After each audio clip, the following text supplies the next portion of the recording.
बिस्मिल्लाहिर्रहमानिर्रहीम। अस्सलाम वालेकुम नाज़रीन, उम्मीद करता हूँ आप सब लोग बखैर वाफियत होंगे। नाज़रीन कराम, आज ही हम इस वीडियो के अंदर बात करेंगे दुआ के मुतल्लिक़। अक्सर लोग दुआ करते हैं, अरसा दराज से दुआ कर रहे होते हैं, लेकिन वो उनकी तरफ से ये शिकायतें होती हैं कि हमारी दुआ कबूल नहीं होती, हमारी तो दुआ कबूल नहीं हो रही, हमारी तो अल्लाह रब्बुल इज़्ज़त सुनता नहीं है।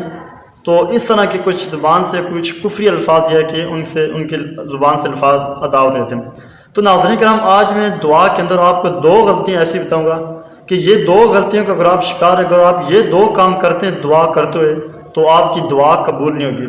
अगर आप सारी ज़िंदगी भी दुआ करते हैं फिर भी आपको कुछ फ़ायदा नहीं हासिल होगा, आपको कुछ नहीं मिलना।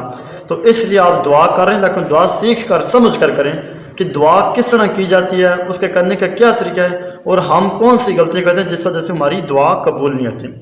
लाखों करोड़ों अरबों खरबों दुरूद व सलाम हज़रत मुहम्मद रसूलुल्लाह सल्लल्लाहु अलैहि वसल्लम और उनकी आल तय्यबीन ताहिरीन पर। तो नाज़रीन किराम, दुआ इंसान का, मोमिन का हथियार है। हमेशा इंसान को दुआ करनी चाहिए, क्योंकि दुआ के बगैर ज़िंदगी के अंदर आगे बढ़ना, ज़िंदगी के अंदर चलना ये नामुमकिन होता है। तो इसलिए अगर आपको किसी भी चीज़ की तड़प है, किसी भी चीज़ की आपकी ज़रूरत है, अगर आप ये चाह रहे हैं कि ये चीज़ हमें हासिल हो जाए, ये चीज़ हमें मिल जाए, तो उसके लिए इंसान को मेहनत से भी ज़्यादा अगर कोई करनी होती है वो चीज़, तो दुआ होती है। हज़रत अली का कौल है कि अगर आप कोई चीज़ हासिल करना चाह रहे हैं, अगर आपको किसी चीज़ की तड़प है दुनिया में, तो आपको मेहनत से भी ज़्यादा वो दुआ की ज़रूरत है। तो इसलिए दुआ के ऊपर आप ज़्यादा फोकस रखें, क्योंकि दुआ तकदीर को बदल देती है, दुआ किस्मत को बदल देती है, दुआ इंसान की ज़िंदगी को बदल देती है।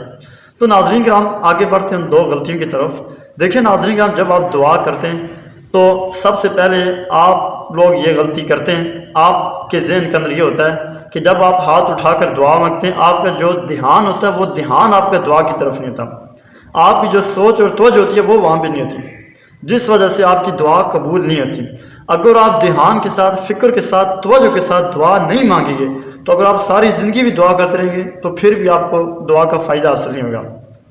तो इसलिए पहली गलती तो ये आप दूर करें कि जब भी आप दुआ मांगें तो पूरे ध्यान के साथ, फ़िक्र के साथ, तवज्जो के साथ अल्लाह रब्बुल इज़्ज़त से मांगे कि मैं क्या मांग रहा हूँ, मैं किस मकसद के लिए मांग रहा हूँ, मेरी क्या ज़रूरियात हैं, क्या मेरी हाजात हैं। ऐसा नहीं कि आप दुआ मांग रहे हैं और आप ज़हन के अंदर सोच रहे हैं मेरा फ़लाना काम का क्या होगा, वो फ़लानी जगह शादी में जाना है, या और कोई दूसरा काम है, तीसरी जगह में जाना है। तो ऐसा दुआ करने का कोई फ़ायदा नहीं।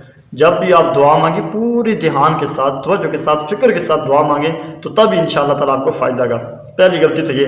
दूसरी गलती नाज़रीन किराम, आप देखें, इसके लिए अगर आप अपनी दुआओं को कबूल करवाना चाह रहे हैं तो उसके लिए रिज़्क़ हलाल शर्त है।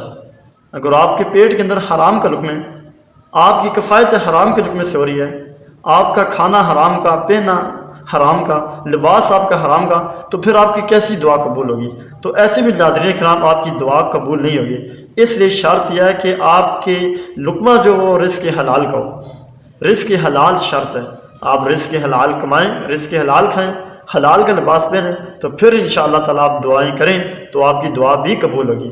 अगर आप इस अल्लाह ना करें, अगर आप यह कि रिज़्क़ हलाल नहीं कमा रहे, आप किसी ऐसी जगह से पैसा कमा रहे हैं कि जहाँ से आपको सूद भी आ रहा है, जहाँ से आप रिश्वत भी ले रहे हैं, जहाँ से आप यह कि तरह तरह की आपके पेट के अंदर हराम का लुक़मा जा रहा है, हराम का लिबास है, तो फिर ऐसे आपकी दुआ कबूल नहीं होगी। तो इसलिए नाज़रीन किराम, ये वो दो गलतियाँ थी जो मेन थी। और भी दुआ के बहुत सारे फजीलत हैं, दुआ के बहुत सारे फ़ज़ाइल हैं। अब दुआ की कबूलियत की कौन सी औक़ात हैं, कबूलियत की कौन सी घड़ी हैं, वो कौन सी ऐसा वक्त है, कौन से ऐसे औक़ात हैं जिनके अंदर दुआ कबूल होती है, वो इंशाअल्लाह ताला मैं आपको नेक्स्ट वीडियो के अंदर बताऊँगा। अब तक के लिए इतना। अपना और अपने इस चैनल का भी याद रखिएगा। अल्लाह हाफ़िज़।